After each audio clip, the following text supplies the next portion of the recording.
প্রত্যেকটি মেয়ের জীবনে শাশুড়ি মা ক্যারেক্টারটি ভীষণ জরুরি এবং সুন্দরও বটে। কিন্তু দু ধরনের মহিলা মানুষরা কখনো ভালো শাশুড়ি হতে পারেন না।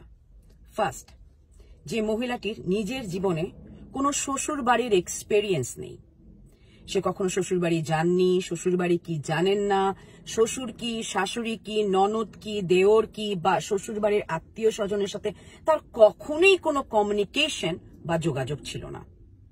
সেই সব শাশুড়িরা যখন ছেলের বউ ঘরে আনেন তখন খুব উঁচু গলায় ছেলের বউকে বোঝাতে থাকেন শ্বশুর বাড়িকে কিভাবে ভালোবাসতে হবে, শ্বশুর বাড়িকে কিভাবে প্রাধান্য দিতে হবে।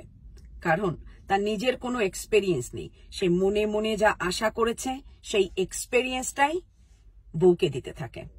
দ্বিতীয়, যেসব মেয়েরা তাদের শ্বশুর বাড়ি থেকে ট্রমাটাইজ, একটা মেয়ে 20 বছরের দিকেই 20s তার শ্বশুর বাড়িতে সে আসে, এবং যেসব মহিলারা এই 20s শাশুড়ির কাছ থেকে, ননদের কাছ থেকে, দেবরের কাছ থেকে, মামা শ্বশুর বা যেই বলেন শ্বশুর বাড়ির যেসব মানুষদের কাছ থেকে তারা যে ট্রমাগুলো পায়, এই ট্রমাগুলো তারা তাদের ছেলের বউ যখন আসে সেই ছেলের বউর সাথে রিপিট করতে থাকে। কারণ তারা ভেবে নেয় আমি যদি এত কষ্ট করে টিকে থাকতে পারি, সামনের মানুষটিরই অতখানি কষ্ট পাওয়া জরুরি। এই দু ধরনের শাশুড়ি কখনোই একটি মেয়ের জন্য সুস্থ সম্পর্কের শাশুড়ি হতে পারেন না। অন্তত আমার এক্সপেরিয়েন্স আমি তাই দেখেছি। আপনারা কি বলেন বোনেরা?